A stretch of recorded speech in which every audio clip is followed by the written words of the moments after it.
America, there is nobody who can teach you. This rule does not exist in English. This is the rule that the shaitan give you. This is what the devil tells you. This is your own. This is not from the Quran. The Prophet did not say that. Abu Bakr did not say that. Umar did not. This is your own. I don't know where you bring it from. Okay, there is no rule in religion because you live in America. There's nobody can teach you. Then open the books and read whatever you want. These are not rules in our deen. I don't know where you bring it from.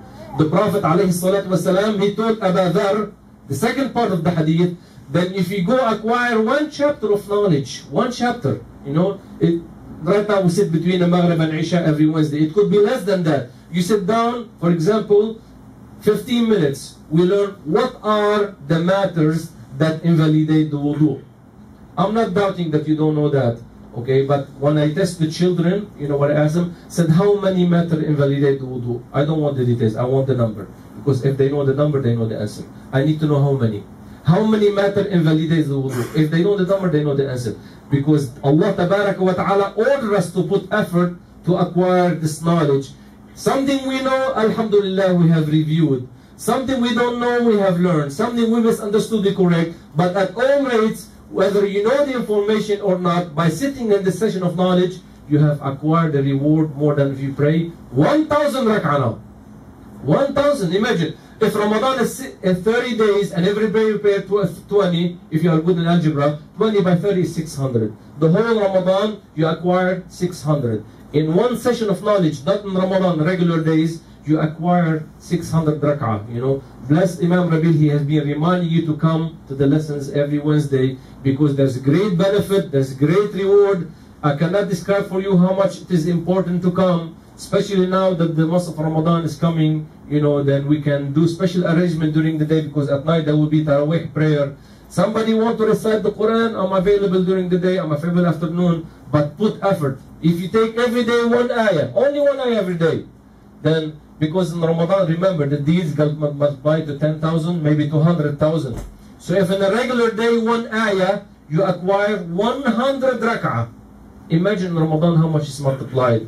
Now I'm reminding you, because the next thing we know, Ramadan started. The next thing we know, Ramadan ended. Man, shit, Ramadan went by very fast. So I'm reminding you much earlier to plan your schedule and your work so you can get ready, because I love for you what I love more for myself. Because for the sign to be a perfect believer, the Prophet said, if you want to be a perfect believer, you have to love for your brothers and sisters what you love for yourself. Okay? Of course, I love for you to be comfortable with your families, but I'm not worried that you are not, you know, I'm not worried any of you sleep at night and is hungry. I hope, you know, but usually in this country, most people, they can make it, you know. Maybe some people eat lentil, maybe people eat chicken, but you don't sleep hungry. But I'm worried that when we go down in the grave, we have prepared for that time. We have prepared. If you did not prepare, we cannot open the grave and give you anything. You know, this is the Nasara what they do. The Nasara, they go to the grave, you know what they do? They open the thing and they put some dimes and nickels, you know. It's the habit of the Nasara. So the Muslims, you know, we can recite the Quran for you after you die, but if you did not prepare for that, there's no one to blame. So that's why it is very important. The Muslims, they gather every Friday and they pray the Friday prayer, and before the Friday prayer, they listen to the khutbah. So when they listen to the khutbah, when they come outside this door, something touched their heart. They don't come and come back like, you know, like a bucket that has a hole in it. Okay, we don't want to be like a bucket. You put the water from one side, it comes from the other side. When they leave this door, okay, the Friday, the person, when you leave the door, then you have to be a different person when you walk out that door. Maybe not 100%, but at least 5%, 10%, something touch your heart. I want to learn. I want to memorize something from the Quran. I want to memorize Surah Al-Mulk. Surah Al-Mulk, the Prophet ﷺ, one companion came to him. He said, I heard from one grave the recitation of Surah Al-Mulk. Then the Prophet said, Hiya al-Munjiyah. It is the one who is steadfast reciting it every day. It will save him for sure from the torture in the grave. It is not a big surah. It is about 2 pages and a small part. So it takes, with the correct recitation, I time it, it takes about 8 minutes. So, but you have to put the effort yourself to sit down with someone and recite it properly. Okay? Even if you are not a native Arabic speaker, you have to put the effort to recite properly. Okay, so then, if you put the effort, I will put the effort. But if you don't put the effort, you know. Like they say, you know, if I can bring the ingredients and cook the meal for you and put the spoon in your mouth, but I cannot chew it for you. You have to chew the food. So then I did, Allahumma inni ballagh. I tell you, I ask Allah tabaraka wa ta'ala will all be among the knowledgeable Muslim. أقول قولي هذا وأستغفر الله لي ولكم فيا فوز المستغفرين استغفروه. الحمد لله ثم الحمد لله وصلى الله على سيدنا محمد وعلى آله وأصحابه الطيبين الطاهرين عباد الله أذكركم ونفسي بتقوى الله العظيم. The ayah I recited earlier, كل نفس ذائقة الموت. Allah revealed to Prophet Muhammad that death, alayhi salatu wasalam, that death is the conclusion of every self. Death is the end of this life. This life, it is not paradise. Okay? So the Prophet ﷺ, to go back to the first hadith, said, what do I want from this life? And what does life from me? I'm just like a person who is traveling in the desert and stop a short stop under one tree. Took a little bit of shade and then continue the traveling. Then the Prophet ﷺ's other companion, they said, the king of the Romans and the king of the Persians, they sleep on silk. And you are the best of creation. You are the master of the miracles. You are the master of the children of Adam alayhi salatu wasalam. Okay. Then you sleep on a rough thing. He said, don't you accept it is for them in this life, but it is for us in the hereafter. He's going to sleep on silk for 1 year, 2 year, 10, 20.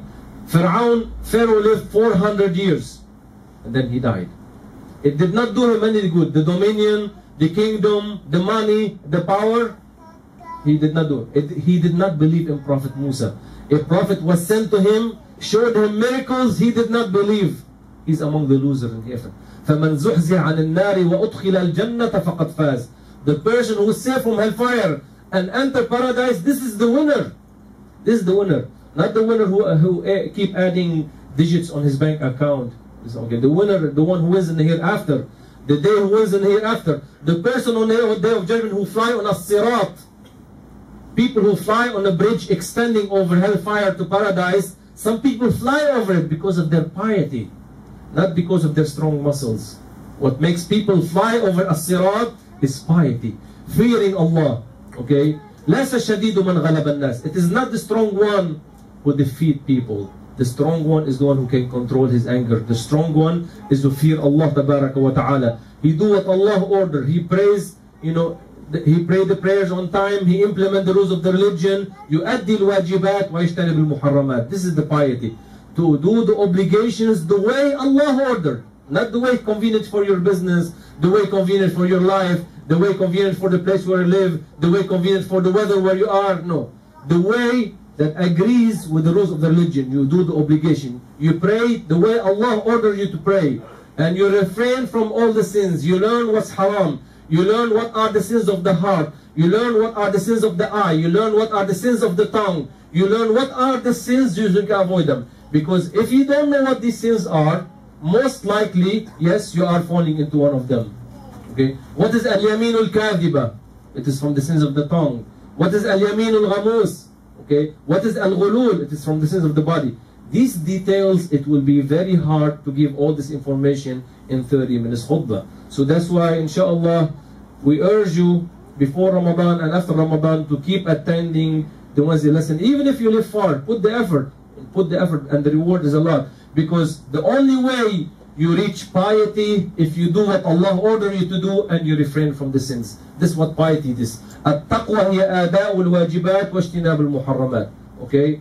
واعلموا عباد الله أن الله تبارك وتعالى أمركم بأمر عظيم في محكم التنزيل في قوله تعالى إن الله وملائكته يصلون على النبي يا أيها الذين آمنوا صلوا عليه وسلموا تسليما اللهم صل على محمد وعلى آل محمد كما صليت على إبراهيم وعلى آل إبراهيم إنك حميد مجيد اللهم بارك على محمد وعلى آل محمد كما باركت على إبراهيم وعلى آل إبراهيم إنك حميد مجيد اللهم اغفر للمؤمنين والمؤمنات الأحياء منهم والأموات اللهم اشف مرضى المسلمين اللهم فرج كروبات المسلمين اللهم أذهب عن المسلمين ما أهمهم وما أغمهم يا أرحم الراحمين اللهم اقسم